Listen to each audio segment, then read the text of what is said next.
Mirëmbrëma të gjithëve të nderuar shikues, faleminderit që jeni përpara ekranit të News 24 për të ndjekur emisionin e radhës Njerëz në fokus. Sikundër ju kam njoftuar edhe në takimin ton të së mërkurës të kaluar, sot do të ndalemi të flasim gjëre gjatë, të bëjmë një bilanc të vërtet, tani që është edhe fundi i muajit tetor për atë që është konsideruar si vrasës i heshtur, për betejën me këtë vrasës të heshtur, pra për kancerin e gjirit. Ne kemi vendosur si staf, si televizion, të jemi pjesë e lobimit që bëhet për ta luftuar dhe për të nxitur sa më shumë gra që të kontrollohen dhe ta kapin në kohë kancerin e gjirit, ndaj kemi vendosur të ngrem në këmbë një emision, por ta trajtojmë paksa ndryshe këtë çështje, sepse nëse kancerin e gjirit e kap në kohë, mbjeton, dhe ne për të mbjetuarit do të flasim sonte në mënyrë që të bëjmë të mundur nxitjen e sa më shumë grave që të shkojnë dhe të kontrollohen, ta kapin në kohë, të jetojnë për veten edhe për të dashurit e tyre. Më lejoni me njëherë t'ju prezantoj me panelin e të ftuarave këtë mbrëmje. Do doja ta nisja me Silvana Loka, e cila është një psikologe e nderuar, e njohur për publikun, është pedagoge, por është e mbijetuar nga kanceri i gjirit. Mirëmbrëma, faleminderit që jeni në Njerëz në fokus. Faleminderit shumë për ftesën, e çmoj. Me ne në panel është gjithashtu zonja Ervehe Dervishi, është mjeke onkologe, shumë e njohur në vend, është kirurge onkologe gjithashtu dhe ka një eksperiencë të gjatë mbi shpatullat e saj, pikërisht me kancerin e gjirit. Mirëmbrëma, mirë se erdhët në Njerëz në fokus për herë të parë. Zonja Dervishi. Është me ne në studio edhe zonja Genta Qiriako, e cila është shefe departamentit të promocionit në Institutin e Shëndetit Publik, me cilën do diskutojmë edhe në lidhje me shifrat zyrtare të prekurave, ose të prekurve nga kanceri i gjirit. Mirëmbrëma, mirë se erdhët në Njerëz në fokus. Mirëmbrëma dhe faleminderit. Dua ta nis diskutimin ose këtë mbrëmje me njëherë me një rast konkret. Ne kemi intervistuar një zonjë e cila konsiderohet e mbjetuar e kancerit të gjirit sot. Ajo na rrëfen të gjithë eksperiencën e saj, të gjitha vuajtjet që ka kaluar ndër vite. Ndiqeni dhe rikthehemi së bashku. Sa vjeç jeni? Unë 60. Kur jeni diagnostikuar me kancer? Para 15 vjetëve kisha një gjëtër të vogël, e kurova, pas 3 vjetëve gjysëm, më doli të gjoksi tjetër.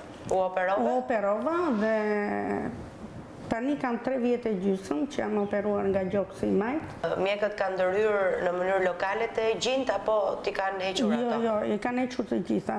Edhe po sjetullës, jo të dy njërin, vetëm gjirin e majtë. Po tjetri? Jo. Tjetri, jo. Tjetri është mirë. Tjetri ishte ai që kishte atë gjendrën djamore 15 vite më parë. Po. Në atë kohë u ndërhy? Po. Dhe u hoq ajo gjendra djamore? U hoq komplet. Pasaj më filloj ky tjetri. Tani bëra kinoterapi, bëra reze, jam shumë mirë, më dha një ilat shepi e vazhdoj akoma, shepi, dhe vija çdo 3 muaj, bëj analizat të gjitha kontrollet, pasaj edhe prap, më tha doktoresha je mirë, do vish një në vit, tha. Një operuar 2 herë. 2 herë. 15 vite me këtë barë mbi shpatullat e tua, pra me frikën se nesër mund mos jesh më, apo jo, për shkak të kancerit të gjirit. Kisha shumë frikë, kur mora vesh që më tha mjeku, që bëra ekon dhe mamografin, më tha që kështu duhet i kështu urgjent në spital, në Tiranë. Ku e bëre mamografin? E bëre në Vlorë, tek doktori. Edhe unë isa direkte për në... Kur unë isa e përjetova shumë keq, qaja bëje, tani jam mirë. Sa fëmike? Një çup. Të të roj. Po prap e ke frikën? Ke frikë? Jo, tani nuk kam frikë, se kam delë shumë mirë. Edhe unë të rojet gjatë. Gjatë këtyre viteve, pra si që përmenda dhe më parë, të jetosh me këtë barë të madhe mbi shpatulla dhe me këtë frikë të madhe se gjërat mund mos shkojnë si që në fakt kanë shkuar, apo jo shumë mirë. Sa e vështirë është të jetosh me këtë barë mbi shpatullat e tua? Sa e vështirë është për një nën si ty që të ketë të diagnozë? Është shumë e vështirë, po unë e kam shirë nga mendja, sepse nuk ndjej gjë, jam shumë mirë, falë Zotit, falë doktore Zhvekut që më dha jetë deri tani, dhe asë shkojmë ndërmend që mund të bëjmë prapë. Më trego pak për këto momentet e vështira gjatë tyre 15 vitesh. Çfarë përjetoje, çfarë mendoje? Mendoja frikën, mendoja vdekjen, mendoja çdo gjë, po pastaj thash, bëhu e fortë, u bëra e fortë edhe jam deri sot. Po aspekti ekonomik ndikoi? Ndikoi. Megjithatë, unë... Si ja bët? Kishit para mjaftueshëm për të përballuar 2 operacione, kimioterapi? Po, punonte burri, punoja unë. Më dërgonin vëllezërit. Kosto ishte e lartë? Kosto ishte... Nuk...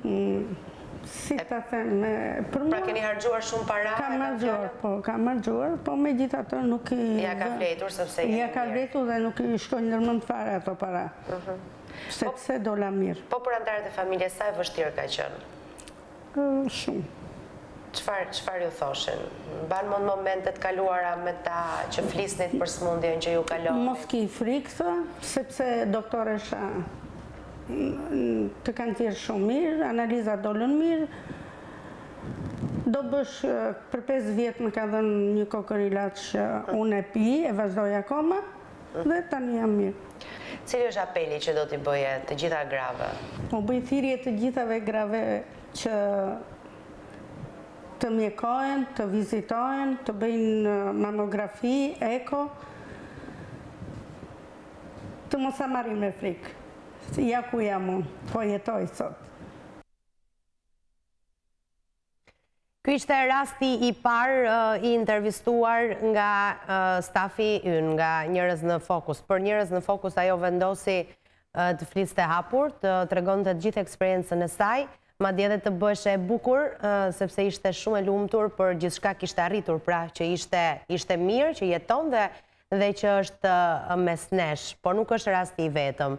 Për gjatë emisionit do të keni mundësi të ndiqni të tjera rrëfime. Unë ndërkohë do doja të nisja diskutimin në studio pikërisht me Silvana Lokën, siç e përmenda është një psikologe e nderuar edhe shumë e njohur për publikun shqiptar, është pedagoge dhe është e mbijetuar nga kanceri i gjirit. Si ndjeheni sot? Si e mbijetuar? Unë nuk besoj që unë personalisht, ky është një mendim im personal, nuk besoj që është me vend të flasim për mbijetesë. Unë nuk e gjykoj të tillë.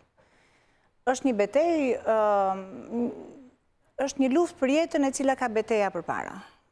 Kemi fituar beteja, por nuk është çështje mbijetese. Po çfarë është? Sepse unë besoj që jetën vazhdoj të jetoj me të njëjtën cilësi që e kam jetuar përpara. Unë nuk jetoj si e një mbijetuar. Unë jetoj si një person i gjallë që gëzon të përditshme siç e ka gëzuar përpara. Dhe në të tilla diskutime unë besoj që unë nuk meritoj të quhem e mbijetuar. Unë dhe shumë të tjerë si unë. Çfarë është? Ishte një moment në të cilin unë pata fatin që të kuptoja që jam e vdekshme. Unë pata fatin që të kuptoja që jam e prekshme nga smundja. Në është fati mirë apo i keq, do ja lëm kohës ta vendos, por unë besoj që në finalet madhe ishte një fati mirë. Ishte një fati mirë që pata mundësinë që të kuptoj që përpos faktit që jam e prekshme, jam e fortë për ta përballuar. Përpos faktit që jam e vdekshme, jeta ime është kaq mjaftueshme e rëndësishme për mua që ja vlen të luftohet për të në çdo moment, në çdo sekondë, në çdo betejë. Dhe kjo vlen edhe për familjarët gjithashtu. E ndoqja me kujdes intervistën. Mbështetja nga familjarët është një gjë shumë e rëndësishme. Është një gjë që t'i jep forcë, është një gjë që nëse është e ndërsjellë, pra familjarët mbështesin ty dhe ti mbështet familjarët, sigurisht jeta merr shumë më tepër vlerë, edhe arsye për cilën ti lufton merr shumë më tepër vlerë, dhe ti merr shumë më tepër forcë. Arrin dot familjarët të mbështesin plotësisht 100% kur kujtojmë tronditjen që psojnë nga zbulimi i një lajmi të tillë? Disi është puna Ola, unë besoj që ne nuk jemi të përgatitur në jetën tonë për gjitha betejat me cilat do të përballemi. ne nuk kemi të përgatitur as për të bërë prindin në fundit. Ne mësojmë prindërimin pasi e lindin fëmijën, që është një gjë që e presim me shumë dëshirë, është një gjë që e programojmë.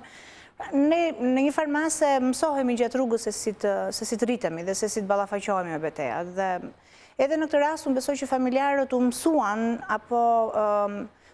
që të luftojnë me mua, u mësuan që të më përshtasin mua dhe njëri tjetrin, dhe nga ana tjetër mësuan që në fundit mundën, që mund t'ja dalin që ta bëjnë edhe këtë gjë. Në fundit familja, partneri, shoqëria zgjedhin që të jenë me njëri tjetrin pikërisht për të mbështetur njëri tjetrin dhe në raste të tilla dhe në situata të tilla. Do të pëlqente të na rrëfeje tani momentin e parë kur konstatove se diçka nuk shkonte në njërin ose dy gjinjt? Momentin e parë, nuk di të them nëse ka qenë fiks një moment i parë, sepse kontakti im me ekzaminimet e gjirit nuk ndodhe për herë të parë. Unë kisha 2 vjet që bëja një eko, thjesht dhe vetëm rutinë sa për të parë se çfarë ndodhte me trupin tim. Unë jam një gruaj që i ka këpërcyer të 35-ta dhe është një moshë në cilën ti do duhet fillimisht të mendosh që të parandalosh gjithçka që mund të cënojë shëndetin tënd. Pra raporti im me mjedisin spitalor, me onkologët, me ekografët, nuk ndodhte për herë të parë. U bën një ekografi e cila e la mjekun ekograf të dyshonte që kemi një masë që nuk e kemi pasur në një vit më përpara.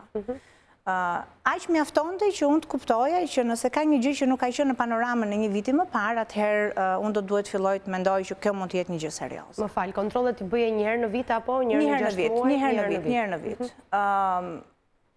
Dhe ajo që rekomandua ishte bërja një mamografie dhe bërja një citologjie për të parë nëse realisht kishte një vend për alarm. Mamografia dhe citologjia konfirmuan dyshimin e ekografit që do të thoshte dyshoj për një masë tumorale, e cila sigurisht do duhet kalonte procedurat e saj. Do duhet kalonte një fazë operacionale dhe pastaj kimioterapin.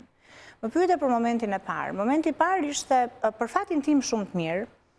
Ishte një moment i lehtë, sepse ekografi, doktori i cili përpunte ekografinë atë kohë, ishte një mjeshtër i komunikimit. Edhe ky është momenti që unë realisht ndaj me ju një gjë që unë e gjykoj që është shumë e rëndësishme. Flasim gjithnjë dhe më shumë që gratë do duhet ndërgjegjësohen për të bërë ekzaminimin e hershëm, që do të thotë mos presin të ekzaminohen kur fillojnë të dyshojnë, që kanë një problem në gjinjtë e tyre, por të bëjnë ekzaminimin pa dyshuar as pak. Mos kenë frikë nga përgjigjet e ekzaminimit, sepse nëse ke frikë të ekzaminohesh, pastaj do të kesh frikë që të trajtohesh. Dhe kjo është një frikë që kthehet në bumerang pastaj për gruan në vetvete.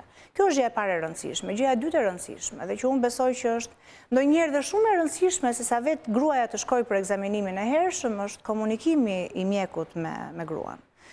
Ju thash, unë pata një fat shumë të mirë, ekografi, biles nëse është e mundur, unë do doja me shumë dashamirësi t'ja përmendja emrin. Patjetër, me shumë kënaqësi madje. Doktor Roland Hasa, ai bëri ekzaminimin, bëri ekografin dhe mënyra e tij e komunikuarit ishte e tillë që mua më la të kuptoja që isha në një situatë në të cilën unë kisha mundësinë që ta përballoja, unë kisha mundësinë që ta menaxhoja. Biles unë kisha mundësinë që të merra dhe vendimin, nëse do të shkonin për një ekografi të dytë pas 2 muajsh apo do të bënin mamografin qysha të ditë në mënyrë që unë të hiqja çdo lloj dyshimi. Dhe në momentin që ti fuqizohesh si grua për të marrë një vendim për situatën tënde mjekësore, ti e kupton që kjo është një gjë e menaxhueshme. Jemi në 2017, nuk flasim më për çështje mbijetese, nuk flasim më për të më ndjejnë zonja që do të flasim për statistikën, unë nuk dua të flas me shifra, por nuk jetojmë në kohra në cilat mendojmë sa shanse mundësi kemi, sa shanse kemi që të mbijetojmë. Nuk flasim për mbijetesë. Flasim për cilësi jete. Kanceri i gjirit konsiderohet një trajtim i suksesshëm, sepse vitet që vinë pas trajtimit të kësaj sëmundje janë shumë gjata, krahasuar me gjithë kanceret e tjera. Kështu që ka shumë të drejtë Silvana, nuk flasim më për mbijetesë, kur flasim për kancer gjiri. Flasim për cilësi jete, por jo për mbijetesë. Ajo që lehtësoi, të lutem, faleminderit shumë. Ajo që lehtësoi çastin e parë ishte komunikimi nga ana e doktorit. Ajo që lehtësoi pa diskutim marrjen e një pikpyetje mbi shëndetin tim ishte profesioni që kam. Do të thonë vitet e gjata në profesion. kontaktet jo të ralla, për fat keq, me gra të diagnostikuara me tumorin e gjirit, me familjar të grave dhe vajzave të diagnostikuara me tumorin e gjirit. Sigurisht që më kishin bërë mendje hapur, për aq sa mund të jesh mendje hapur kur e provon lëkurën tënde, por më kishin bërë mendje hapur për të kuptuar që kjo është një gjë që mund të ndodhi. Nëse mund të ndodhi gjithë të tjerëve, mund të ndodhi edhe ty.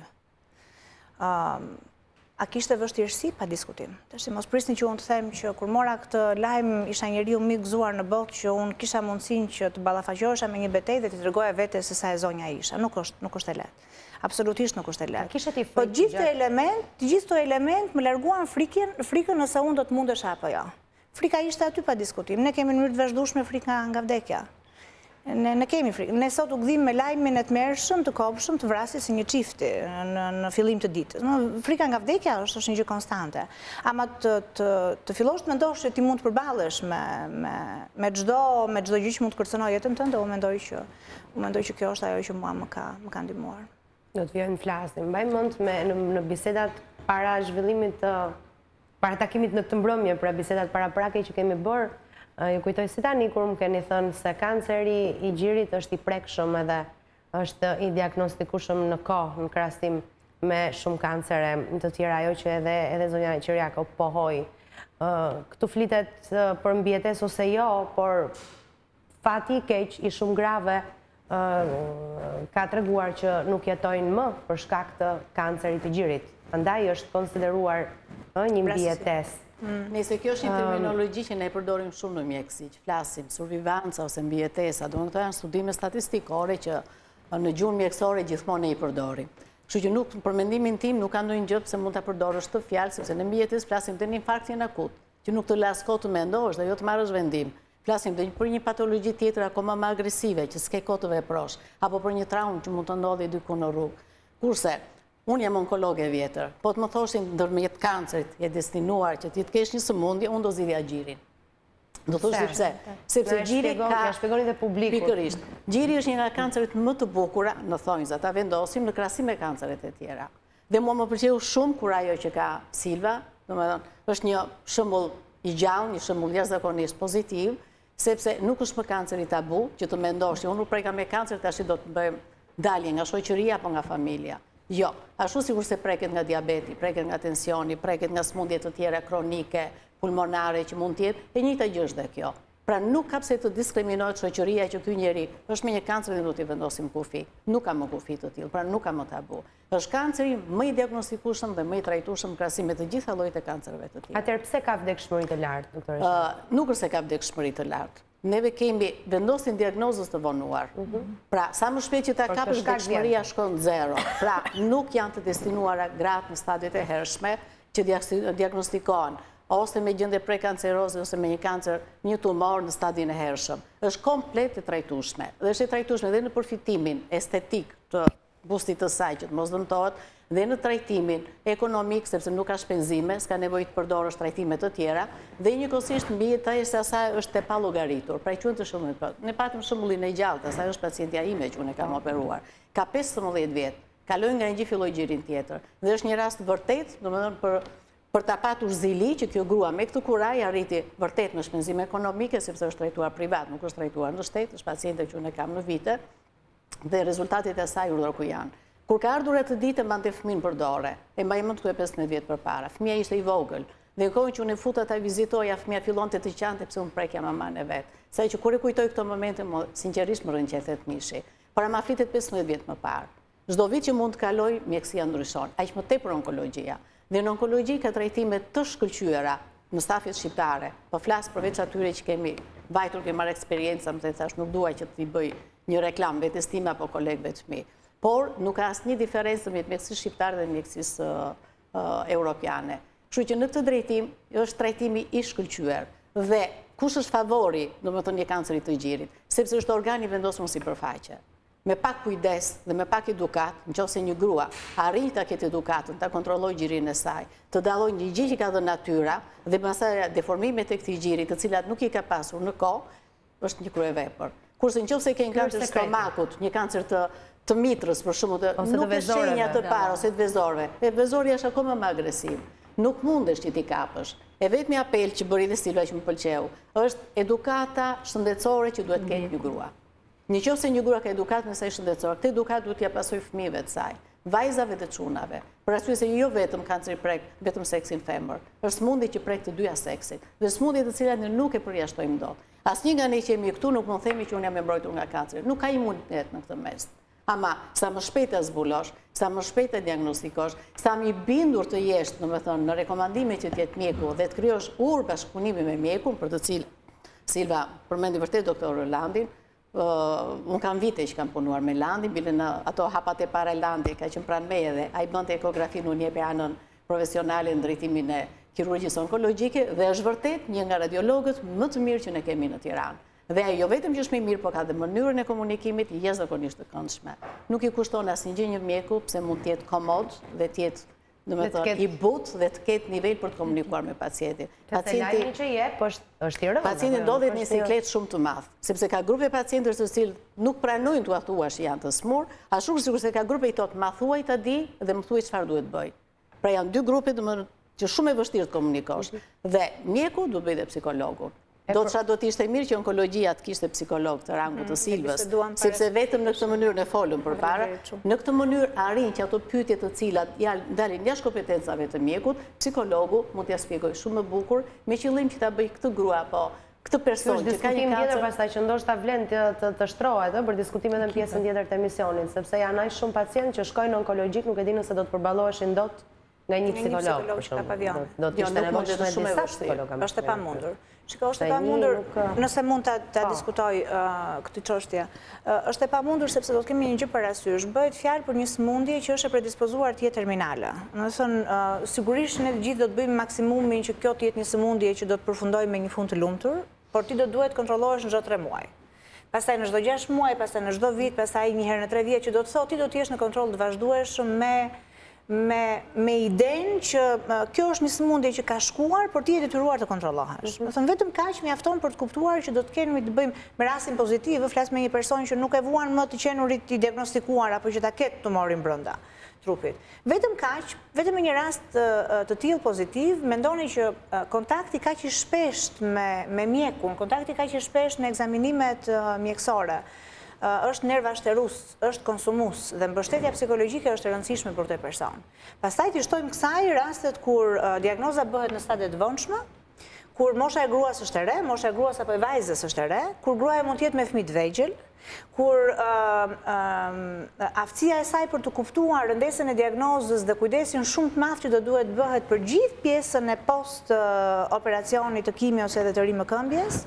Të shtojmë kësaj edhe faktin që familjarët gjithashtu janë të traumatizuar. Më mendoni se me sa shumë grupe individësh do duhet merret një psikolog për çdo rast që futet në onkologji. Është e pamundur për një, është e pamundur edhe për dy. Do thonë po të flasim për statistika, do të ditë statistikat është. Por do duhej shumë mirë që këto psikologë të ishin e trajnuar për këtë lloj mbështetje, për këtë lloj suporti që ato presupozohet japin. Unë di të paktën ka disa vite që janë trajnuar dhe janë përgatitur stafe të tilla multidisciplinare, ndoshta numri me vërtet është shumë i vogël, stafe që punojnë dhe në spitalin onkologjik, ku kanë qenë pjesë përveç se pra mjekët onkolog, radiologët, sigurisht edhe psikologët. A duhet më shumë, pa diskutim që kjo është një kërkesë jashtëzakonisht e nevojshme dhe që kërkon një eksplorim dhe një le të themi sigurim të më shumë psikologëve. Kemi kaq shumë psikologë, kemi me shumicë.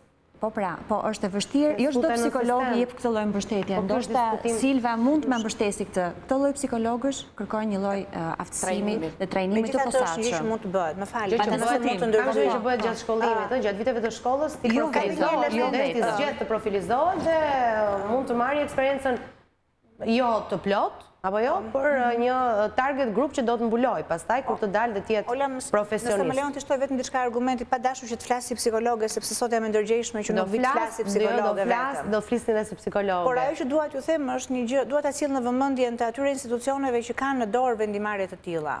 Keni një gjë parasysh.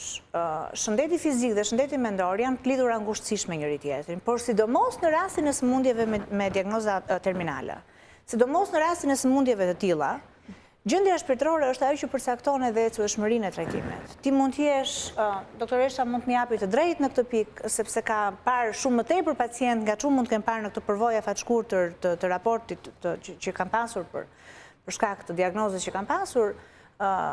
Gjendja shpirtërore përcakton nëse ti do të hysh në një kimio me kokën lart, edhe i fuqishëm për ta përballuar procesin, apo nëse do të hysh në një trajtim me kimioterapi, i cili për nga vetë rëndesa fizike është i tillë që ty të izolon nga bota jashtë. Mendoni që tani gjendja e njerëzve që i ndërtojnë kimioterapisë nuk i din pasojat e saj, kështu që mund të hyjnë me kokën lart, por kur dalin pa diskutim, por dalin me kokën poshtë, se nuk ja japin informacionin, që mund të shkaktojë trauma edhe më të mëdha se vetësmundja. Shumë gjëra që shtohen në situatë që të marrësh dikë, ta fusësh kimioterapi dhe të mos ja bësh të qartë ato pasoje që do ketë. Efektet anësore. Unë të paktën, nëse ose si thonë për shumë, shumica grave thonë që bën çfarë duash, mos më thuaj se familjarët të tërheqin për bluze dhe thonë, të lutem mos i thuaj që ka këtë smundje.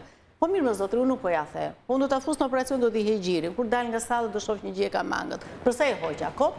Nuk mund ta bëj. Pra duhet jetë një ekip bashkëpunues, ndërmjet familjarëve luajnë jashtëzakonisht rol shumë të fuqishëm familjarët. Sepse me atë idenë që mos i thuaj që të mos bëhet kjo, më tepër e dëmtojnë. Nuk duhet një kujdes i jashtëzakonshëm. Duhet të jenë njerëzit me iniciativë dhe me kuraj. Shqiptare dhe habitem se si akoma vazhdon të jetë. Pikërisht vazhdon përsëri kjo gjë. Si nuk u ç'bë kur kjo. Nuk duhet thënë gjëja. Në sy kam përshtypjen. Është më mirë. Ajo do futet terapi, do t'i rrëzon flokët, do të ndryshime formulën në gjakut. Pse mos ta di? Ai tepër që sot s'ka probleme. 3 ditë është terapia, ditët e para. Kaluan ditë e para, bën një jetë normale, shkon në punë, s'ke nevojë për invaliditet qendrosh. Bën një palparuk të bukur, pret flokët dhe del sikur nuk ka ndryshuar asgjë. Pse të vesh parukë? Për një moment njerëzit e qethin kokën, zero, dalin nëpër ekrane, bën parukë, ndryshojnë duken shumë bukur. Atë çfarë ka në këtë mes që nuk duhet respektuar? Absolutisht asgjë. Flitet për të fituar atë betejë, atë luftë që ne kemi përpara. Unë bëra edhe atë paralelizmin që nuk flas vetëm për gjirin, janë shumë sëmundje të tjera kronike, duhet ta marrësh një lloj, sepse edhe kur japim të kokën, më fal, tamoksifen, thonë pse ta pi unë 5 vjet. Edhe përgjigja ime është, a nuk e kupton që 5 vjet i garantuar që do jetosh? Mirë, po e pi atëre. Për diabetin, për tensionin marrin gjithjet me tyre, për këtë e ka problem. Zonja Qiriako, ju lutem, flasim pak tani për shifrat zyrtare. Më thatë pak më parë se 500 deri në 550 raste ju diagnostikoni në vit. Gratë prekura nga kanceri i gjirit apo edhe burra, sepse nga disa të dhëna që arrita të kem zyrtare nga Qendra Spitalore Universitare në Njerez, vura re që kishte edhe meshkuj, informacion për mua me cilin ndeshem për herë të parë. Nuk e dija që edhe meshkujt mund të prekeshin nga kanceri i gjirit, po pastaj do të na sqaroni zonja Dervishi. Atëherë, lidhur me shifrat, ajo që mund të themi dhe që është e sigurta tashmë është që kanceri i gjirit po ka një trend lehtësisht rritës nga viti në vit. Nëse do ta krahasoj me 15 vite përpara, ose doktoresha la bëri një shembull tregoj për vitet 80, ku numri ishte shumë pak i konsiderueshëm krahasim me Mos falni vetëm një moment ju ndërpres sa për ta shpjeguar tek publiku. Kjo që shihni këtu këto janë të dhëna që ne i referohemi nga informacionet që kemi marrë, siç e përmenda, nga Qendra Spitalore Universitare në Njerez. Janë njerëz të cilët i janë nënshtruar, po i nënshtrohen ende kemioterapisë. Pra, ky numër sigurisht mund të jetë edhe më i madh se kaq, sepse ka njerëz që nuk i nënshtrohen kemioterapisë në shtet, për shembull, ka njerëz që nuk i nënshtrohen fare kemioterapisë, ashtu zgjedhim. Po shifrat janë këto. Në 2013 janë 619 gratë të prekura nga kanceri i gjirit. Në 2014 683, pra njerëz që i nënshtrohen kemioterapisë dhe njerë. Në 2015 715, në 2016 711 dhe në 2017, pra deri në shtator të 2017 shifra është 708. Edhe njerë kujtoj, janë pacient që i janë nënshtruar apo po i nënshtrohen kimioterapisë. Kështu që numri mund t'jetë edhe më i lartë se kaq. A diskutojmë se këto janë vetëm shifra. Ky është trendi, është e dukshme. Po, ky grafik tregon trendin. Pra trendi është që kjo smundje po vjen duke u rritur, por mos harrojmë që një nga arsyet që në shifra po vjen duke u rritur mund të jetë dhe diagnostikimi më i hershëm, pra zbulimi e rasteve të hershme të kësaj smundje dhe trajtimi i tyre. Mos harrojmë që ky grafik tregon gjithashtu dhe shërbimin më të mirë që po i bëhet pacientëve. Fakti që po përballohet një numër më i madh pacientësh për kimioterapinë, e cila sigurisht është e kushtueshme, tregon dhe përmirësimin e shërbimit Doja të ndërhyja të spitalit. Këto 708 raste janë kimioterapi të pacientëve që bëhen për herë të parë, sepse mund të kenë pacient që janë operuar para 5 vjetësh dhe janë metastatik që futen kimioterapi.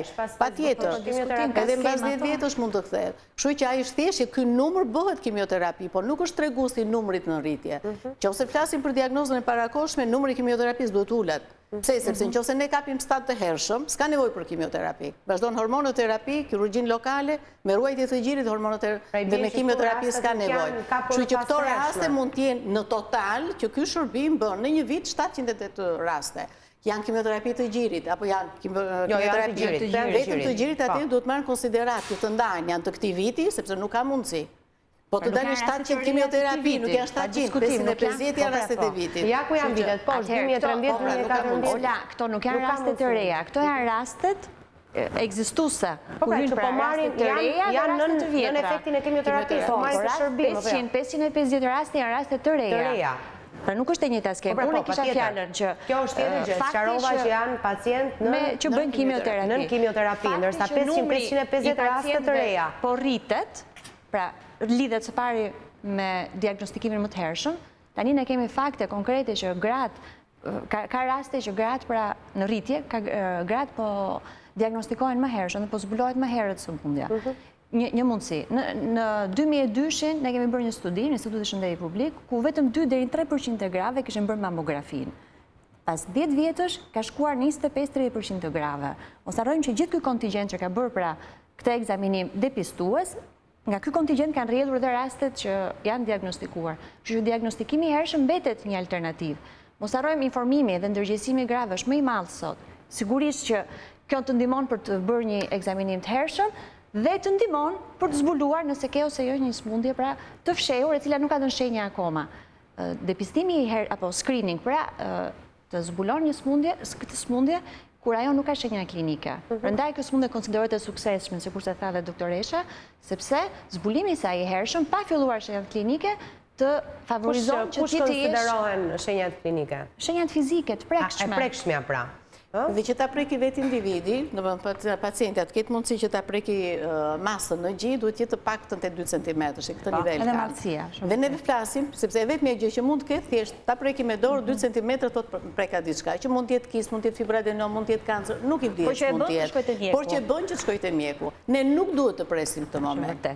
Neve pavarësisht se gruaja duhet ta kontrollojë. E vetmja gjë që gruaja mund të identifikojë është shtrydhja e gjirit nëse ka sekrecione të ngjyrosura. E vetmja gjë.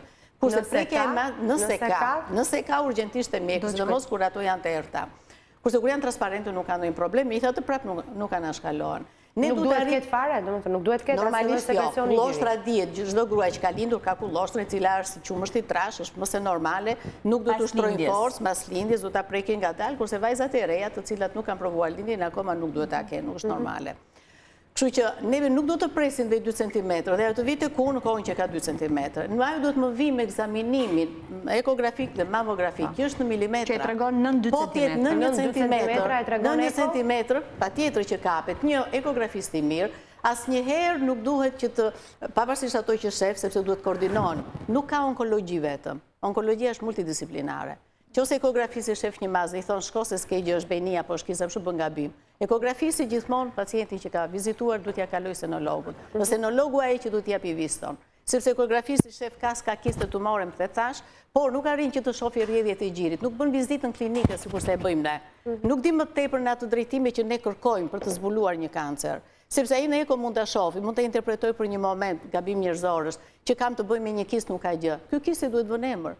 Nëse është kist që mbaj dyshimet, ndoshta duhet punksioni për të parë nëse është hemorragjik apo është kist i pastër. Kisti ka predispozit të kthehet në tumor? Ka predispozit. Prandaj duhet mbajtur në kontroll. Ajo tjetra si quhej fibradenom është tumor i mirë i gjirit, mashkull që i thot populli.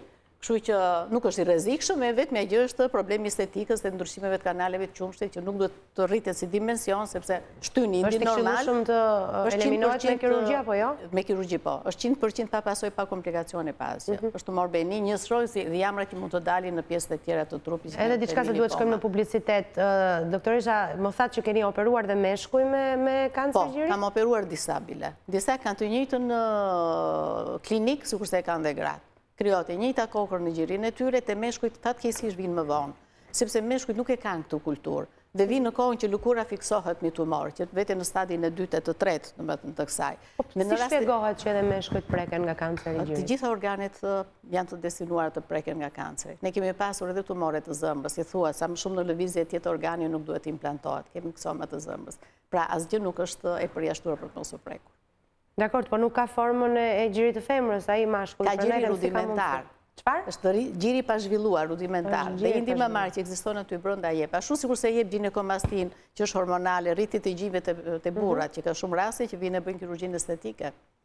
Është thjesht diamore, nuk është tumor, quhet ginekomasti, rritje e gjirit, para se të bëhet kirurgjia bëhen dozimet hormonale për të ditur nga të vjedhur, në fund pastaj për kirurgji estetike shoqërohet me heqjen e gjirit në lëkurë, duke rregulluar estetikën. Mirë, do shkojmë në një hapësirë publicitare, rikthehemi sërish pas pak në pjesën e dytë, vjen për ju një tjetër rrëfim.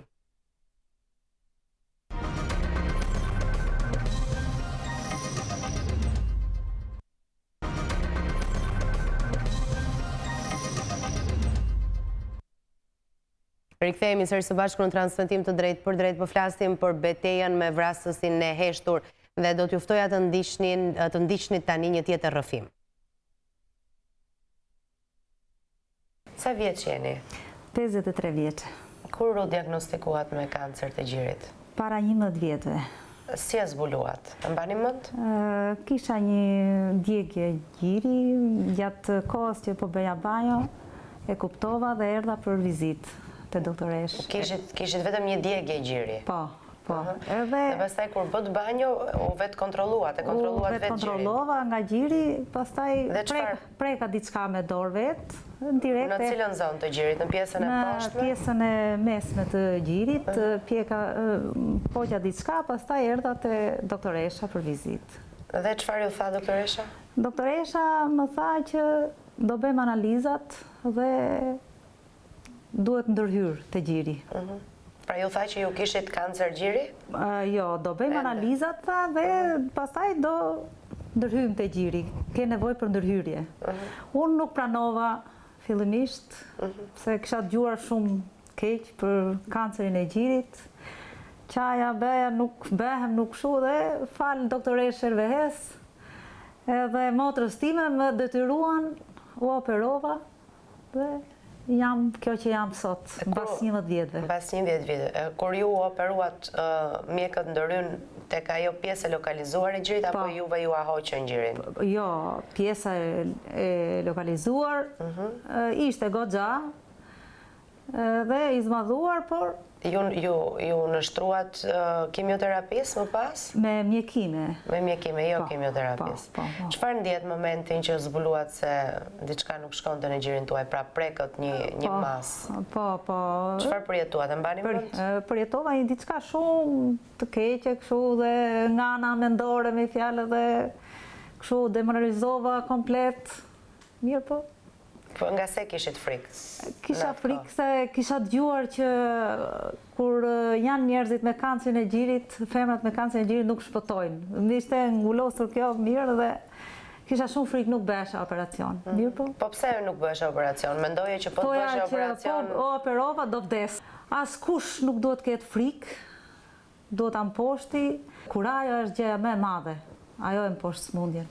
Pastaj ju qëndruat, kam përshtypjen është ky 5 vjeçari që thonë mjekët që në këtë 5 vjeçar duhet kujdes më i madh dhe pastaj mbas 5 vjeçarit mund thuhet që e kuruar plotësisht, apo jo? Po, ashtu. Gjatë këtij 5 vjeçari, çfarë përjetimesh mban mend? Jo, mbasi më doli dhe analiza mirë pastaj, mbasi u kurova, dhe unë i dhash forca vetes, dhe jetoja gjithmonë me atë kurajan, tani jam mirë, jam shumë mirë, do bëhem mirë, edhe eci për bukuri. Kontrollet ndërkohë i ke periodike? Kontrollet i kisha çdo 3 muaj, deri në 5 vjet i kam pas çdo 3 muaj. Po tani si i ke? Tani i kam pasur çdo 6 muaj, falë Zotit sot, dola shumë mirë edhe më tha doktoresha që tani ke për 1 vit. Tani mbas 1 viti do. Mbas 1 viti. Ndërkohë mjekimet nuk i ke ndërprer për asnjë moment gjatë këtyre 11 viteve? Mbas 5 vjetëve i ndërpreva mjekimet. Edhe tani jam shumë mirë. Cili do t'ishte apeli që do t'i bëje të gjitha grave? Të gjithë grave, ku do që ndodhen, të reja, të vjetra, mos të ezitojnë, mos të kenë frikë si që pata unë në fillim, të kontrollojnë vetën e tyre, qoftë vetë në shtëpi, po të drejtohen të mjeku se vetë nuk e kupton dhe i diçka që nuk kuptohet. Ja, unë sot rasisht e detyrova dhe vajzën që të bente, ajo doli me një problem të vogël që të ta ndjeki dhe ajo tani, po është në kohë për ta ndjekur. Ky ishte rrëfimi një tjetër zonje, por siç e dëgjuat vetë ajo e deklaroi, kishte ardhur me vajzën e saj në spital për kontrollet e radhës dhe gjatë kohës që aty po qëndronin së bashku, nëna bindi vajzën që të bënte dhe ajo një kontroll. Dhe pikërisht pas kontrollit që vajza bëri në moshë të re, rezultoi me një problematik. Se çfarë konkretisht do të kemi mundësi ta dëgjojmë nga rrëfimi i saj. Po unë do doja të ndalesha pak doktoresha tek mosha, edhe Zojan Qiriako, në bazë të statistikave zyrtare që ju keni, kush është mosha që preket më shumë nga kanceri i gjirit? Kam parasysh një lajm i cili është publikuar nga The Mirror, regjia na ndihmon ta ndjekim, një vajzë vetëm 8 vjeçare dhe është deklaruar në lajm se është rasti më i ri në botë sa i përket moshës i prekur nga kanceri i gjirit. Vetëm 8 vjeç. Si e papranueshme duket, sepse është akoma pa e zhvilluar, domethënë një ndihmamar, është mosha që fillon dhe del ndihmamar dhe kur s'ka një ndihmamar si mund të krijohet një kancer. Çdo smundje ka përjashtime. Ka përjashtime, nuk është rast. Kurse për këtë rastin do të thosha që te gratë, sidomos nënat që janë operuar me gjirin, vajzat e tyre patjetër duhet të jenë në një kontroll absolut të rrept. Pse? Është e trashëgimshme? Për arsye sepse flitet për teorinë e trashëgimisë. Dhe nëse nëna është operuar apo diagnostikuar në moshën 40 apo 50 vjeçe, vajzat e tyre duhet të vënë 10 vjet para kësaj moshe. Pra, nëse është 50 vjeçe, gocat në moshën 40 vjeçe do të jenë në një kontroll të rrept të kësaja. Ka shumë raste që në 4 gratë të një familjes njëra përfundon me kancer gjiri. Kështu që dhe në rastet të tilla duhet jenë sa më shumë të kujdesshme. Kurse, nga eksperienca ime, statistikat po ja lë zonjës, kështu që s'po futem në atë, me eksperienca ime ka zbritur shumë kufiri moshës. Më përpara kanë qenë mosha shumë të rritura që kalojmë gjithmonë mbi 45-50 vjeç. Po tani? Kurse tash ka zbritur kufiri moshë dhe 24 dhe 27 vjeç. Dhe 24 dhe 27 vjeç. Dhe pothuajse është bërë mod 35 vjeç e sipër. Është kështu? Është e vërtetë, megjithatë shumica vazhdon përsëri të jetë mbi 50 vjeç. 24-25 vjeç flasim për vajza që ndoshta ende s'janë bërë nëna. Po, si ka mundësi apo nuk ka lidhje me mëmësinë? Unë kam pasur raste të tilla, s'ka pasur lidhje fare me mëmësinë, ka qenë një kancer familjar. Ashtazanin, me hormonet që 3 motra, 35, 32 dhe 24. 3 motrat e një familjes, njëra nga to ka vdekur, dy tjera janë gjallë që vazhdojnë e kontrollojnë, që është faktor gjenetik. 3 motrat të njëjtës familje. Të njëjtës familje. Do me thënë, trendi është duke zbritur lidhur me moshën. Megjithatë, nëse flasim për total, sigurisht vazhdon të mizotrojë mosha mbi 50 vjeç. Kjo është dhe arsyeja që mamografia në kushte normale, kur gratë nuk kanë asnjë lloj faktori riskut të mëparshëm, siç ishte trashëgimia apo problemet të mëparshme të gjirit, mosha në form protokolli, mosha normale për të filluar mamografinë është 45-50 vjeç. Po pse, nëse e bën më përpara çfarë problemi ka? Sa asnjëherë s'e ka kuptuar. Po pra, duke qenë është një ekzaminim radiologjik, sigurisht që ka dhe ai riskjet e veta dhe është mirë plus që është i kushtueshëm. Mamografia është të kushtueshme? Po ka një lloj kostoje. Si për shtetin, si për ka një kosto të lartë, vetëm gjë që unë vë pikën mbi këtë është që në përgjithësi shumica e njerëzve pak mentaliteti shqiptar vrapojnë atje ku ka skaner, ku ka mamografi, ku ka grafi, bëjnë shumë, çdo gjë duhet të ketë kriter. Sidomos në moshën 35 vjeç, që liza shumë e ndjeshme ndaj rrezatimit. Nëse ti bën shumë skanere, sepse ka njerëz që kohët janë pa qenë po bëjnë një skaner gjithë trupit. Arsyeja pse çdo gjë ka indikacionet e tyre. Ka metoda të tjera alternative për të gjetur apo për të zbuluar diçka. Me kancerin e gjirit, 3 janë metodat që rekomandohen në protokoll. Fillimisht e para dhe në moshë më të hershme është ekzaminimi klinik i gjirit që bëhet nga mjeku. Mjekët tashmë, të paktën në Shqipëri, e kanë pjesë të paketës së tyre të shërbimit, mjeku i familjes, kryerjen e ekzaminimit klinik të gjirit te gratë e reja, duke filluar që nga mosha 25 vjeç. Edhe duke mos qenë profesionist i fushës? Po mjek familje janë të trajnuar për të bërë ekzaminimin klinik. Ekzaminimi klinik është me prekje. Janë trajnuar me metoda të veçanta për ta bërë këtë gjë dhe në Shqipëri janë trajnuar rreth 800 mjek, pra gati gjysma nga 1600 që kemi ne, janë trajnuar për ta bërë këtë gjë.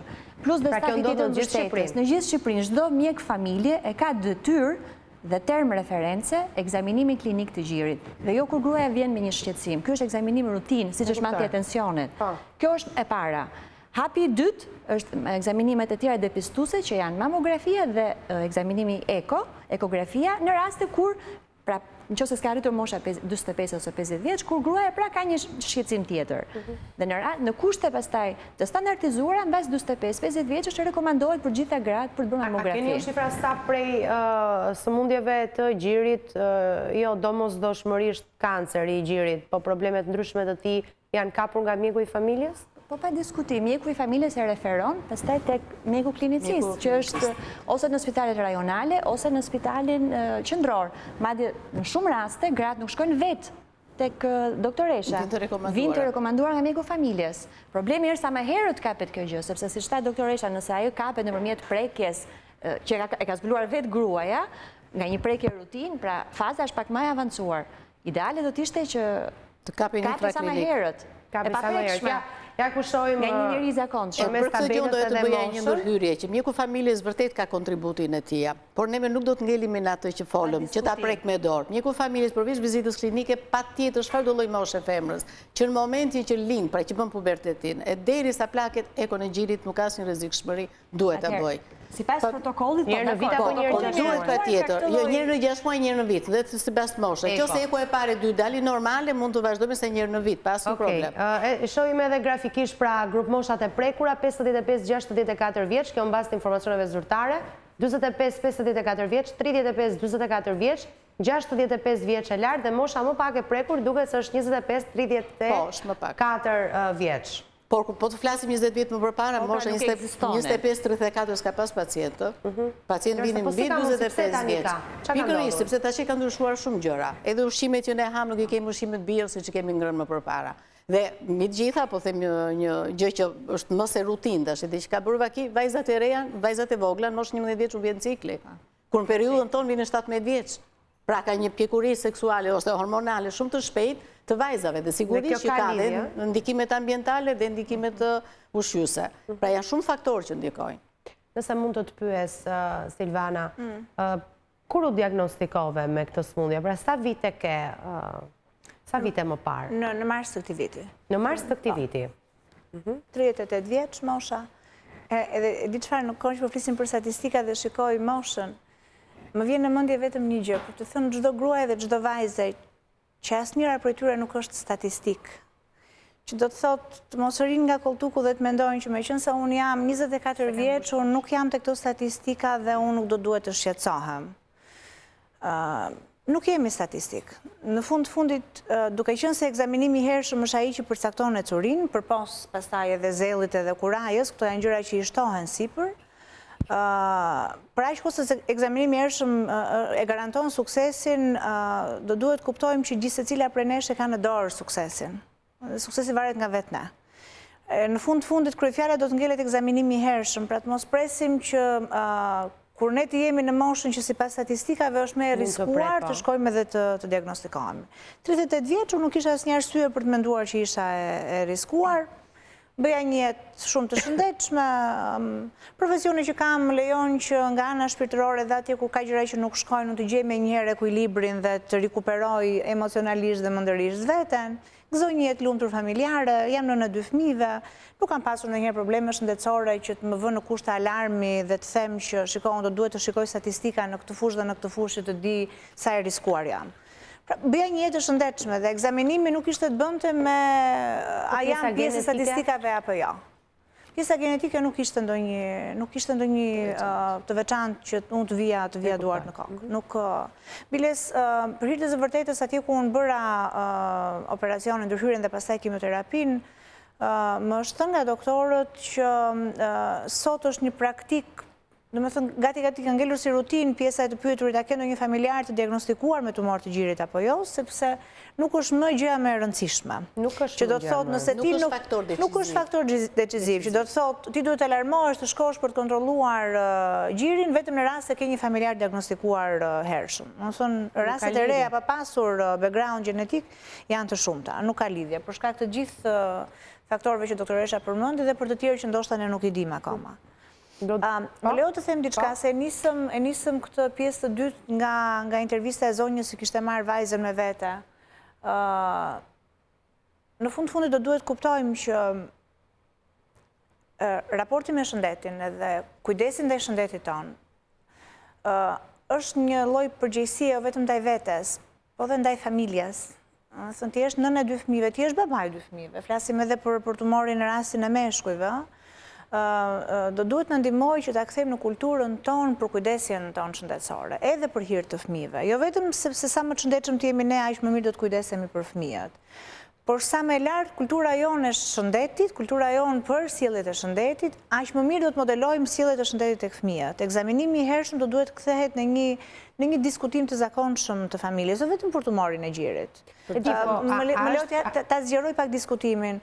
Për kujdesin ndaj dhëmbëve, për kujdesin ndaj higjienës personale, për kujdesin ndaj ushqimeve, kultura shëndetësore në përgjithësi. Kjo do duhet kthehet në rutinën e përditshme të familjes. Do duhet, po nuk është. Do duhet kthehet që në momentin që ne do të kemi një ekzaminim që mund të na çojë në një diagnozë. U preka nga kjo, kam frikë se mos më preket edhe dikush nga familja dhe unë e shty antarin që të shkoj të bëj kontrollet. Jam dakord. Unë kam Kjo është gjë përshtypjen pozitive, kjo duhet bërë. Jo vetëm për gjirin, dhe për mushkrin, dhe për qafën e mitrës, edhe për ovarin, për gjëra tjerë, tëra duhen bërë. Sepse kam përshtypjen që dhe unë të falenderoj shumë për fokusin që i ka dhënë emisionet. Duke u nisur nga shembulli, le të themi pozitiv, nga fakti që ne do duhet pranojmë që gratë që kanë 11 vjet apo 15 vjet që janë diagnostikuar për herë të parë me tumorin dhe që vazhdojnë të jetë sot që japin intervistat, janë një shembull shumë i mirë. Edhe fokusi në shembullin e mirë është ajo që na çon tek suksesi në parandalim dhe të parandalosh shumë mirë është ta fusësh në diskutimin e përditshëm të familjes, diskutimin për shëndetin në përgjithësi, jo vetëm për tumorin e gjirit. Faleminderit. Ta ndjekim ndërkohë vajzën, e ndjekim rrëfimin e saj dhe rikthehemi. Mami po më thoshte pak më parë që erdhët për të kontrolluar bashkë mamin, po ndërkohë mami të bindit kontrolloheshe edhe ti. Sa vjeç je? Po, 28. 28 vjeç. Mami po më thoshte që u vure një problematik? Po, disa problematikat më të vogla, më tha doktoresha, bëra ekon për para, mbas ekos bëra konsult me doktoreshën dhe doktoresha më tha që është një problem, po jemi në dyshje. Që o të bëjmë një rezonancë magnetike, ose do të alem për 2 muaj kontrolin. Mirë po... Tek njëri gjë, apo tek të dy? Tek të 2 gjinët. Tek të 2 gjinët, edhe tani e kam lënë për një kontrol mbas 2 muajsh. Kishe frikë në momentin që tu tha kjo gjë? E mora pak me stres, kur më tha doktori, do kur bëra ekon. E mora me stres, se kam pak në gen, edhe kisha një ankth, po pastaj thash hajt në... Kishe bërë më përpara kontrolin? Jo, asnjëherë, hera parë sot. As eko, as... Jo. Po kështu vetë në shtëpi, ishe vetë kontrolluar? Po, gjithmonë. Dhe nuk ishe kapur asgjë? Nuk kam problem, nuk kam gjëndra, do të thënë që ti prek. Po mjeku si e shpjegoj, çfarë ishte, çfarë problemi ishte? Mjekja, doktoresha Ervehea, më tha që janë disa infeksione të gjëndrave të qumshit, ose mund të jenë infeksione të gjëndrave të qumshit, ose mund të jenë infeksione tumorale. Po, me kalimin e kohës do ta kontrollojmë, do ta kemi në kontroll, që të shikojmë pastaj si do veprojmë. Ose mbase kalon me kalimin e kohës, nuk zmadhohen, ose nëse nuk zmadhohen, do ndërhyjmë. Pra do bëhet një operacion? Po. Ke frikë? Frikë, si hera parë që bëra mjekim një ankth, po tani jo, e kalova. Nuk kam frikë. Të mbështet mami, besoj, jo? Po.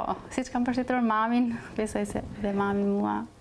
Sa e vështirë, kujton kohën kur mami u diagnostikua me kancer 11 vite më parë? Kujton atë kohë? Sa e vështirë ka qenë për ju antarët e familjes? Po, unë isha e vogël në 17 vjeçe. Ka vogël shumë s'ke qenë? Po, prapë, do të thënë nuk... Kuptoja, pra? Kuptoja, dhe në momentin që mami po bënte dush, më thirri. Edhe më tha, më kontrollon një gjoksin ti, tha, mbase gaboja më. E kontrollova dhe preka... E preke edhe ti gjithashtu? Po, po thuaj se ishte sa një kokër mandarin. Aq që e zmadhuar ishte. Sa e vështirë ishte për ty këtë moment? Shumë e vështirë, sepse kur kemi dëgjuar që kanë bërë ndërhyrje të gjirit, e kanë hequr, nuk kanë bërë kimioterapi, nuk kanë shpëtuar dhe diskutohet për nenën. Jo për nenën, po për çdo njeri që vuan këtë sëmundje, është shumë e rëndë. Optimizmi i kësaj vajze është i admirueshëm. Si mendon? Shembulli ka qenë i tillë. Modeli që ka pasur e ka lehtësuar të qenurit optimista. Edhe unë shpresoj shumë që modeli që sot do të shikojnë teleshikuesit të shërbejnë si optimizëm. Nuk është asnjë gjë për cilën të kesh frikë mjaftueshëm që të të bllokojë të ekzaminohesh. Frika nuk është e keqe gjithmonë, frika është shumë e mirë. Të kesh frikë të ekzaminohesh sepse do të marrësh një diagnozë tregon që ti e do jetën shumë. Frika të mban gjallë. Do duhet të ishte kaq pak. Do të duhet të ishte me kaq pak vlerë frika sa për të ndihmuar të kuptosh jeta jote ka vlerë. Kaq do duhet mjaftonte. Pjesa tjetër pjesa tjetër e frikës do duhet të kthehet në një promotor që ti të shkosh dhe ta bësh, në një energji të mjaftueshme që ti të shkosh dhe të ekzaminohesh. Është një sistem i tërë i ngritur për të shërbyer gruas. Sigurisht që të flasim për mjekësinë shqiptare, unë do kërkoj leje që të mos i hyjë diskutimi, sepse shërbimin mjekësor nuk e ka marrë në Shqipëri. Kështu që realisht kërkoj mirëkuptimin e çdo teleshikuesi që të më mirë kuptojë, nëse unë nuk do t'i hyj të analizoj mjekësinë shqiptare, ndoshta edhe sepse nuk kam për të thënë fjalë të mira, me thënë të vërtetën. Ndjes doktoresha. Nuk besoj që sistemi nuk besoj që sistemi që ju shërben pacientëve që sidomos diagnostikohen me sëmundje terminale është sot i fokusuar ndaj cilësisë së jetës. Mund të them pa diskutim, është i fokusuar ndaj mbijetesës, por nuk ka një orientim të përgjithshëm për cilësinë e jetës. Është një gjë që unë realisht e çmoj. Nëse ka një gjë për cilën realisht ndjehem shumë e lumtur për çfarë ka pasur përvoja ime përtej diagnozës, ishte fakti që cilësia ime e jetës nuk u prish. Edhe sepse kimioterapit sot, doktoresha ka shumë të drejtë kur thotë që e ndikojnë organizmin ato 3-4 ditë e para pasi ti e merr dozën dhe pastaj ti mund t'i kthehesh ritmit të jetës. Në ditët e para. Në ditët e para ti sulmohesh, që do të thotë kimioterapia është një... Sulmon dhe qelizat e mira jo vetëm të sigurisht. Më thonë, sado që me kalimin e viteve kimioterapit janë bërë gjithnjë edhe më shumë të fokusuara drejt qelizave tumorale, qelizat e shëndetshme... Po, dhe çfarë ndodh organizmi? Organizmi progreshtohet, organizmi ka që nga ulja e nivelit të qelizave të bardha, nuk po hyn në terma të ruazave të bardha, nuk po hyn në terma mjekësor, deri nga apatia, deri nga siklete me stomakun, dhimbje kockash, Ndjeshe pafuqishme, do të thënë për një jetë aktive. E plogësht, ke vështirësinë në marrjen e vendimeve në mënyrë të menjëhershme, ke vështirësi në vëmendje, ke probleme me kujtesën, sigurisht që ke probleme me rënien e interesave. Nuk është kaq e lehtë. Nuk është kaq e lehtë kimioterapia. Probleme me kujtesën?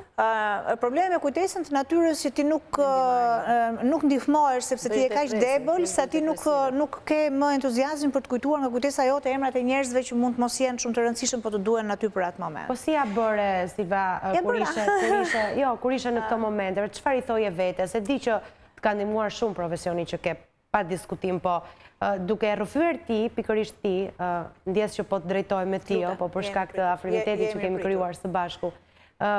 Shumë gra të cilat stepen, ndoshta edhe për t'i nështruar, unë njoh shumë raste që nuk duan t'i nështrohen kemioterapisë, se pikërisht kanë frikë nga ajo që mund t'i ndodh nesër, edhe ndjes se ndoshta edhe s'kam informacionin e duhur, po sëmundja mund të agravojë, pra ndoshta është e domosdoshme kjo kimioterapia. Çfarë do t'i rrëfeje? Si ja bëje? Për t'i dhënë vetes kurajo edhe për... Më lejo të filloj përgjigjen duke thënë një të vërtetë. Në kohën që unë isha duke u ndjekur me kimioterapi, kam njohur gra të tjera që ishin duke u trajtuar me kimioterapi. Dhe pjesa më e madhe prej tyre ishin të gjitha në punë. Askush prej tyre nuk ishte zgjedhur që të rinte në shtëpi, të mbulonte kokën, të qante, të lëngonte, të qante për fatin edhe të priste fundin që nuk vinte, që nuk hapse të vinë në rast se ekzaminimi është në kohë, nëse ti e merr trajtimin, nëse ti guxon, nëse ti ke kurajo. Kjo është gjëja e parë që unë jam shumë e kënaqur që ta ndaj me publikun.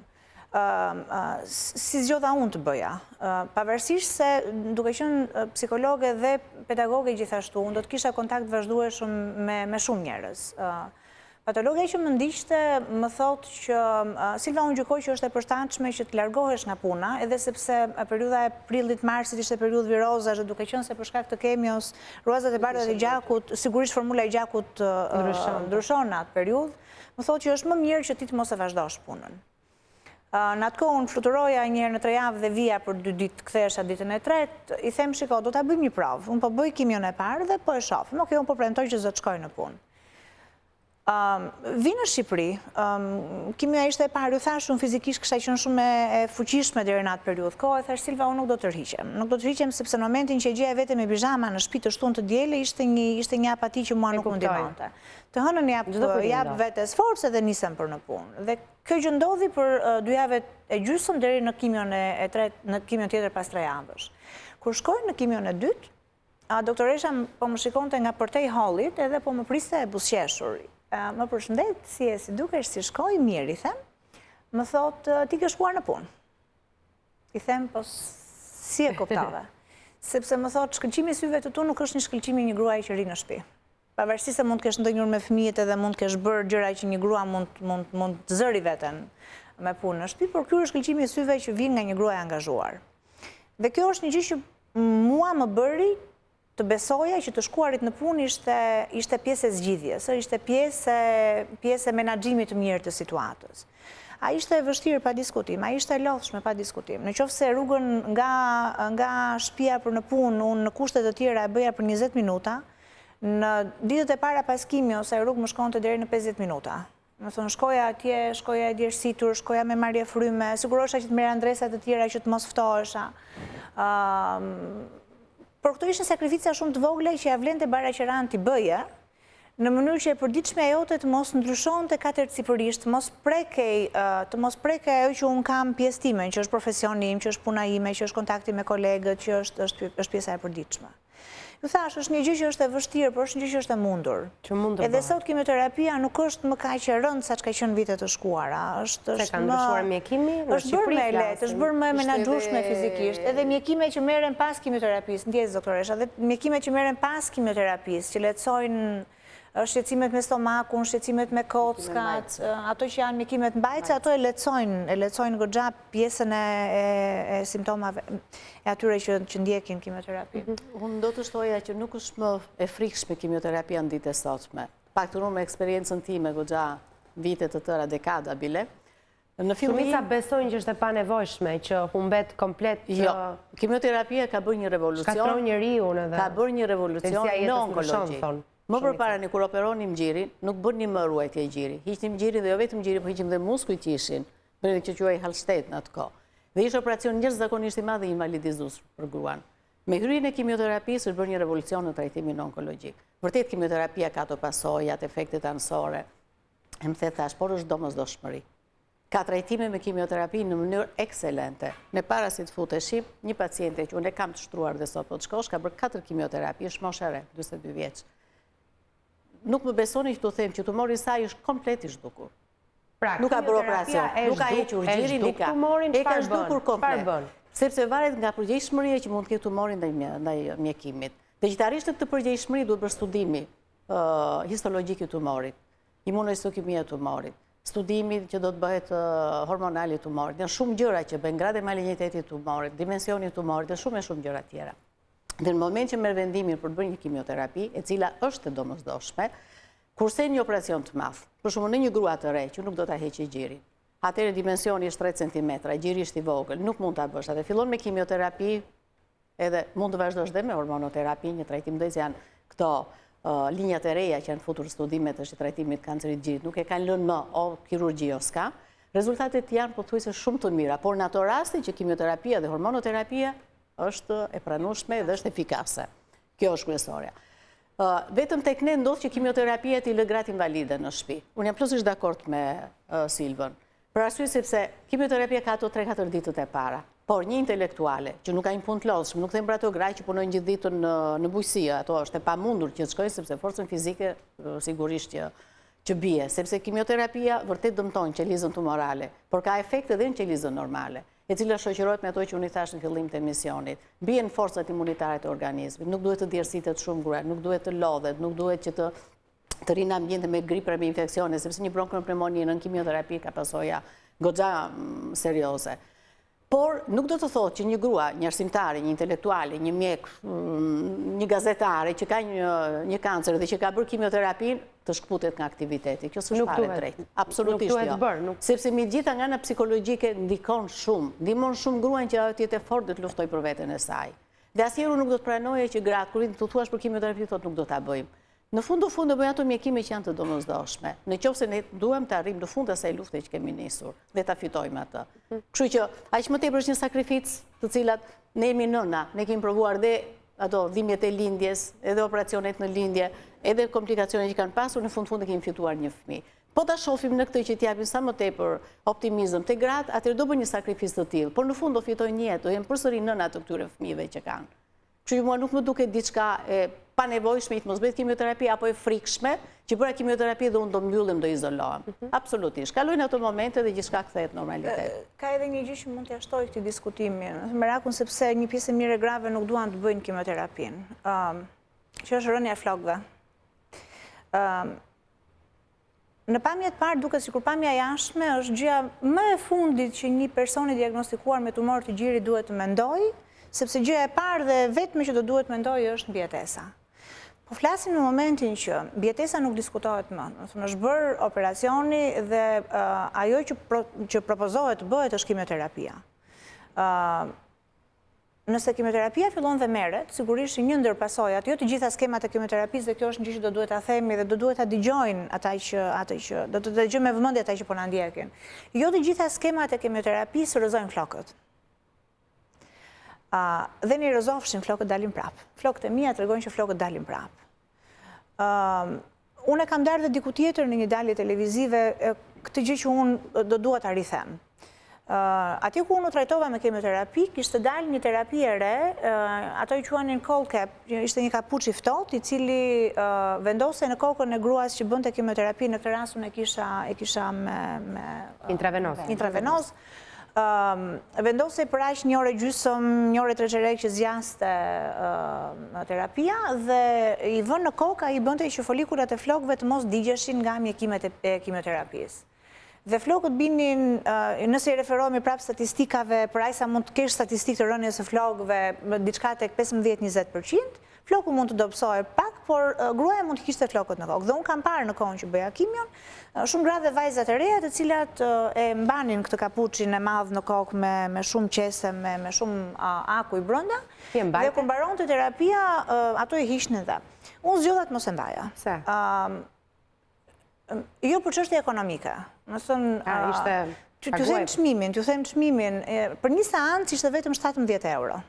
Mbajtja e kapuçit. Eksakt. Kaq ishte çmimi që unë do duhet të paguaja, heraj seanca sa unë bëja ishte një çmim shumë i vogël, ndërkohë që unë mund përfitoja pasjen e flokëve, kaçurelave të kuqe në kokën time, që unë për cilat më ka marrë malli dhe që mezi po pres të vi koha që ti ribëj. Zgjodha të mos e bëja. Pse? Për disa arsye. Unë jam nënë e 2 vajzave dhe jam bashkëshorte e një partneri që kemi vendosur që të jemi të vërtet përballë fëmijëve.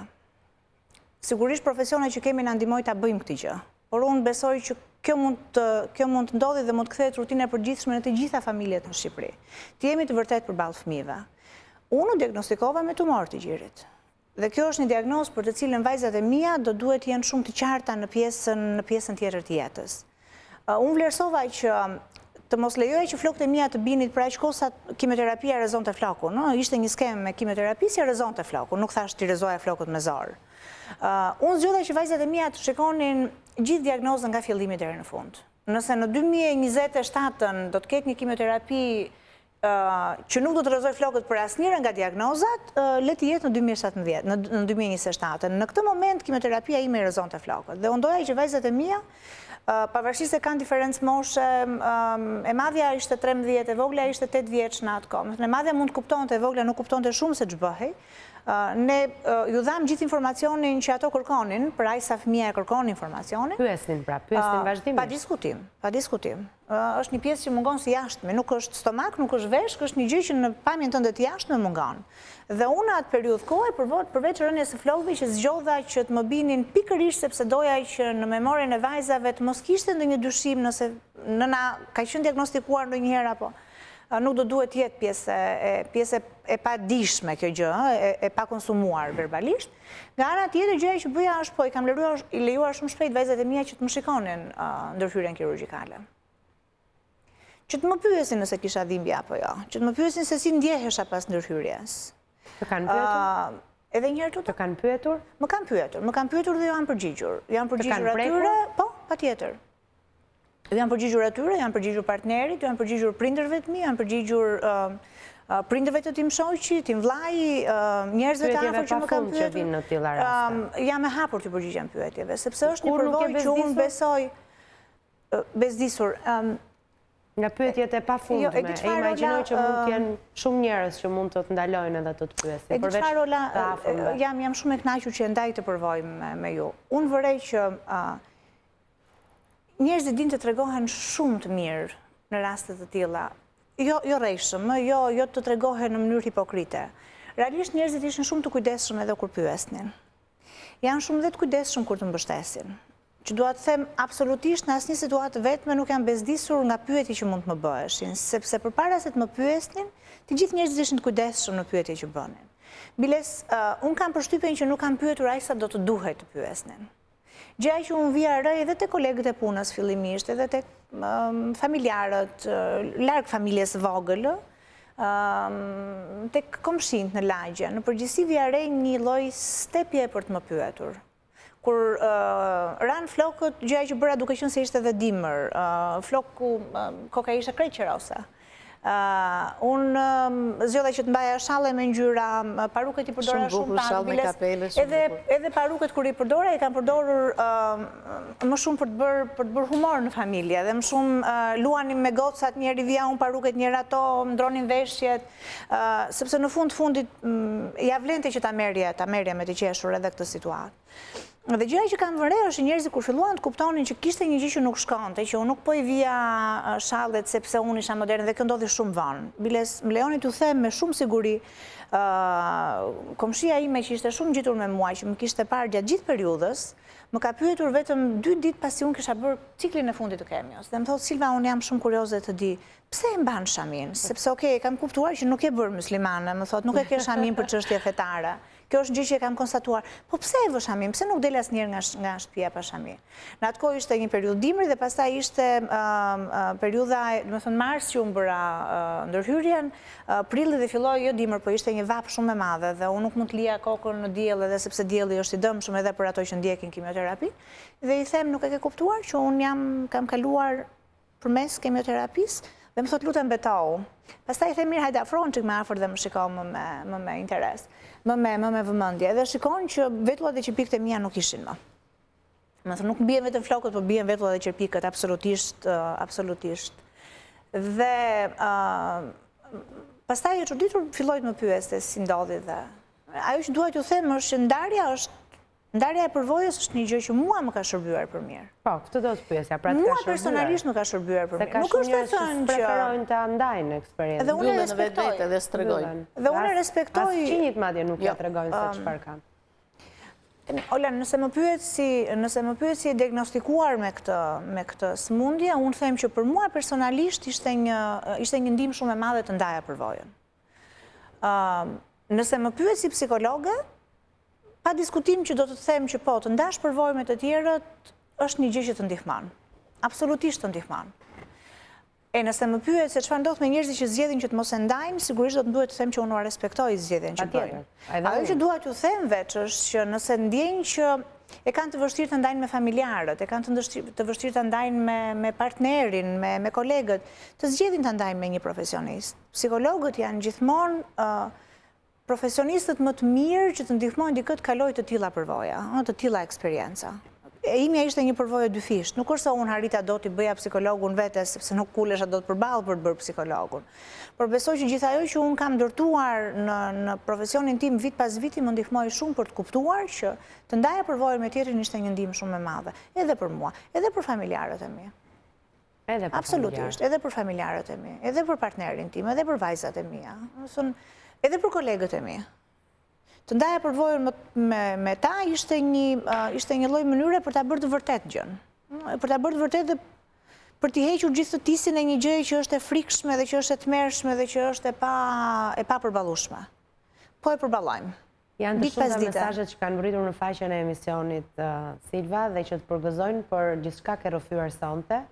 Dhe i ke thënë shumë fort, shumë njerëzve që të kanë ndjekur sot. Nuk jam vetëm unë që meritoj përgëzimet. Dhe shumë më tepër se unë janë zonja që juve kishit intervistuar. Pa diskutim, pa tjetër, unë do doja t'i falenderoja nga zemra. Duke qenë se jemi në minutat e fundit të emisionit, edhe duke qenë se edhe unë jam shumë e prekur nga gjithçka kam dëgjuar sonte, nga të treja ju, po mbi të gjitha nga ty, po ju lë fjalën juve, sepse nëse do të vazhdoja edhe pak, mund të lotoja tani. Kështu që sa i përket asaj që shteti do duhet të bëjmë më shumë në lidhje me nxitjen ose shpërndarjen e sa më shumë informacioni. Në fakt, rrëfimi i Silvës ishte një rrëfim i sinqert dhe inkurajues për të nxitur të gjitha gratë që duhet bëjnë ndjekje dhe ekzaminime të hershme, pra për të kuptuar nëse kanë ose jo probleme me gjirin e tyre. Ishte një thirrje, them unë, për gjithë ato gra që e konsiderojnë veten të shëndetshme, por që duhet kontrollohen. Dhe pikërisht për këtë, muaji tetor është muaji i ndërgjegjësimit për kancerin e gjirit. Është muaj që promovohet, le të them, ose celebrohet në gjithë botën. Dhe pikërisht arsyeja e vendosjes së këtij muaji është për të ndërgjegjësuar sa më shumë gra për të shkuar dhe për të bërë ekzaminime të hershme, pra pa pasur shenja shëndetësore. Ajo çfarë duhet bërë? Falas, po. Gjatë muajit tetor ekzaminimet janë falas. Gjatë gjithë kohës. Gjatë gjithë kohës këto ekzaminime falas janë nëse kalojnë sistemin e referimit, nga mjeku familjes tek mjeku klinicist. Ajo që është e rëndësishme është që këto ekzaminime s'duhen bërë vetëm në muajin tetor. Këto ekzaminime duhet të jenë pjesë e kulturës shëndetësore të një gruaje për të shkuar tek mjeku sa herë ajo duhet shkojë dhe sa herë pra ka rrallën për të shkuar, jo sa herë dëgjon në televizor raste të tilla apo sa herë vjen muaji tetor. Dhe aktualisht ne kemi shansin e mirë që kemi rritur aksesin ndaj këtyre ekzaminimeve, siç është mamografia, pasi ka 2 vjet e gjysmë që është vënë në funksionim mamografit lëvizëse. Instituti i Shëndetësisë Publike ka 2 mamografi lëvizëse që lëvizin sipas një kalendari në çdo rreth të Shqipërisë dhe në çdo vend që nuk ka akses. Vetëm gjatë muajit tetor apo gjatë gjithë? Në mënyrë periodike, në çdo qytet që nuk ka akses në ekzaminime të tjera, pra statike, siç është mamografia statike. Kështu që i ftoj gjitha gratë që ta bëjnë këtë pjesë të kulturës tyre jo vetëm në muajin tetor. Zoja Nervishi? E mbështes kolegen domethënë në këtë drejtim, sepse nuk bëhet lufta kundër kancerit vetëm në një muaj. Kjo duhet të jetë një edukat e gjithë popullsisë, domethënë jo vetëm tek gratë, por edhe te vajzat. Dhe apeli im do të ishte që shembulli i gjallë ishte Silva, dhe unë nga ana ime falenderoj pa mas, një eksperiencë dhe një zonjë, në kaq të fortë japi një mesazh të tillë që jemi të tërë për këtë mesazh që bën. Dhe nuk është më tabu, sikur se thash në fillim, që nëse ke kancerin e gjirit duhet të trëmbesh. Janë 3 që i dëgjuam, e 4 tash në studio, ka 1 orë e gjysmë që po flet. Shembull më të mirë nga ky nuk ka. Kështu që thirrja ime do të ishte të mos presin tetorin. Shteti vetu ka vënë makinat lëvizëse, mamografin gjitha vendet kanë. Nuk u kushton asnjë gjë. Ne vemi te parukierët, lyhemi, rregullohemi. Unë sot kam qenë u rregullove, bëra një mamografi e kam bërë. Kështu që në këtë drejtim le të kursejnë pak gjë nëse duan ta bëjnë te privati, por i ka ofruar shteti gjitha mundësitë e diagnostikimit. Që nuk i falet një gruaje të mos ketë shkuar. Unë po tisha për shembull në qeveri do bëja këtë. Do bëja një listë në të cilën do t'i detyroja gratë që paktën kishin marrëdhënie me shtetin. Nëse kalove viti s'ke bërë kontrollin te gjiri, unë do të hiqja nga puna. Unë këtë do të bëja. Sikur se ka gjithë bota që të futet në kulturë edhe të bëhet domosdoshmëri që çdo grua të di datën e saj kur duhet të shkojë të kontrollohet. Po të arrijmë këtë, diagnostikimi i hershëm bëhet në kohë dhe ne nuk do kemi as shpenzime në kimioterapi, as humbje jetësh njerëzit, as shpenzime të tjera, domethënë në invaliditetin, të thash këto, sepse është kosto në fundit jemi ekonomi tregu. Duhet i llogarisim të tërë. Silva, diçka të fundit? Do duhet të duam veten. Ekzaminimi i hershëm është një ndër gjëra që do duhet futet në mendsinë tonë, brenda gjithë rutinave që ne bëjmë në mënyrë të përditshme për t'i treguar vetes që e duam, që e çmojmë, që e respektojmë, siç është jo vetëm paraqitja e jashtme, po gjitha gjërat që ne bëjmë ne shkojmë, shkollohemi, ne zgjedhim të krijojmë familje, ne zgjedhim të zhvillohemi si në nivel personal dhe profesional. Bëjmë kaq shumë kujdes, investohemi kaq shumë për çfarë? Investohemi kaq shumë për të jetuar gjatë dhe për ta shijuar jetën. Dhe një gjë që mund të na eminojë, që është shtyrja në kohë ekzaminimit për shkak të frikës se mund të kemi një diagnozë terminale, na minon gjithë investim të përditshëm që ne bëjmë. Unë them që edhe duke qenë të ftohtë fare, nuk ja vlen baraqëran që kur investohemi kaq shumë dhe kur bëjmë një jetë që ka beteja të tjera boll që nuk varen nga ne. Ka beteja boll që nuk varen nga ne. Kjo që varet nga ne. Le ta ekzekutojmë vendimin për të shkuar tek mjeku edhe për të bërë ekzaminimin e hershëm.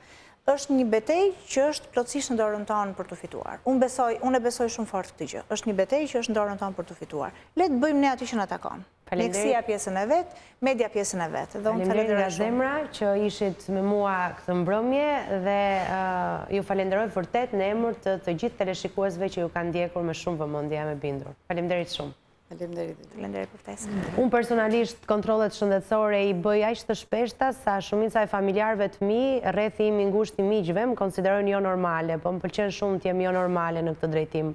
Dhe do t'ua sugjeroja sepse kështu mund të keni veten në dorë duke e kontrolluar dhe në këtë mënyrë mund t'jeni pse jo të shëndetshëm. Nëse është shkruar të prekeni nga një sëmundje e caktuar, të paktën e kapni në kohë atë dhe mund t'jetoni për veten dhe mbi të gjitha për ata që keni afër vetes. Ju falenderoj shumë që ishit këtë mbrëmje me ne. Unë do t'ju lë takim të mërkurën e ardhshme me një tjetër histori njerëzore. Ndërkohë ju kujtoj se ky emision ritransmetohet të premte në orën 14:30. E gjeni sigurisht pasqyruar në faqen e emisionit Njerëz në fokus, në gjeni edhe në YouTube. Natë në mirë.